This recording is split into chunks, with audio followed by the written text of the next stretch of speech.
But as it happened, the distance between us became even greater after Kenya's independence in 1963, when Uncle Gordon and Aunt Ditha moved to Australia, and my family returned to England.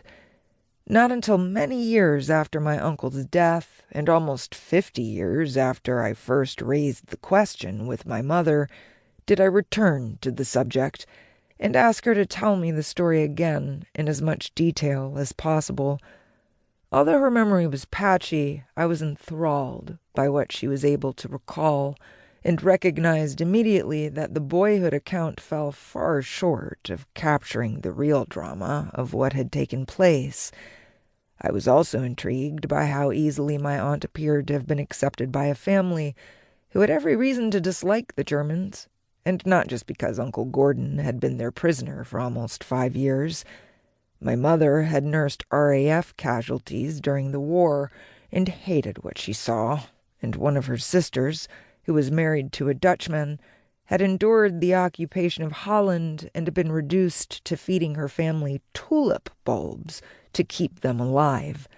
Aunt Ditha must have been special to win their love, however much they wanted to please their brother. Eager to know the whole story, I telephoned my aunt in Australia and told her that I wanted to try and write a book about her escape with my uncle. She filled in a few gaps, but was reluctant to revive painful memories, long since consigned to the past, understandably saying, "At my age, I simply couldn't cope with the emotional upheaval involved." With regard to the romantic side, she told me she was not ready to come to terms with the idea of my innermost feelings being laid bare to public readership. All the same, she said she would think about it.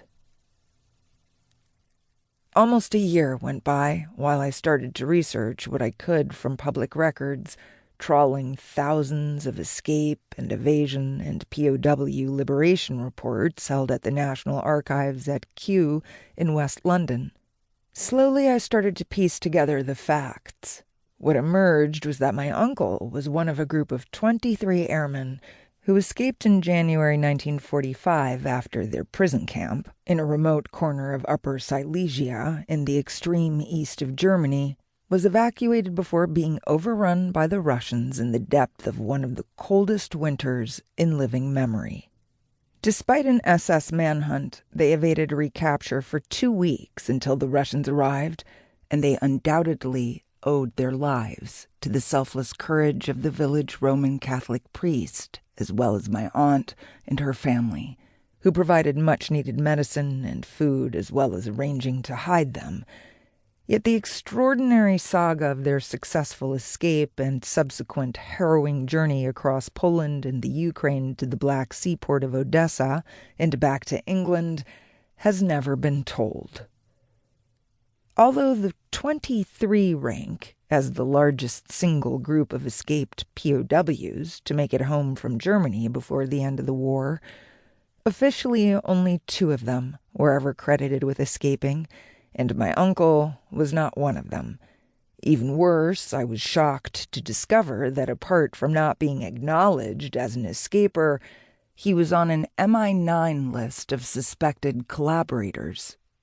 This was when my aunt changed her mind and agreed that the whole story should come out, since it would be the best way to honor his memory and those of the other men who escaped with him.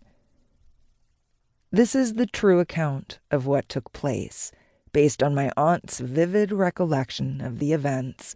the memories and eyewitness contributions of others who were involved, plus a great deal of factual research. Because I wanted to understand why my aunt and her parents were prepared to risk everything to help escaping enemy airmen, I asked her to tell me all she could remember about her background and what it was like growing up under the Nazi regime. To some extent, then, this is also her memoir, told in her own words, which I've quoted verbatim at length, and includes her chilling account of the appalling atmosphere of fear and rumor in which she spent her childhood and adolescence, as well as the heartrending fate of close Jewish friends before her fateful meeting with my uncle and escape to England with him.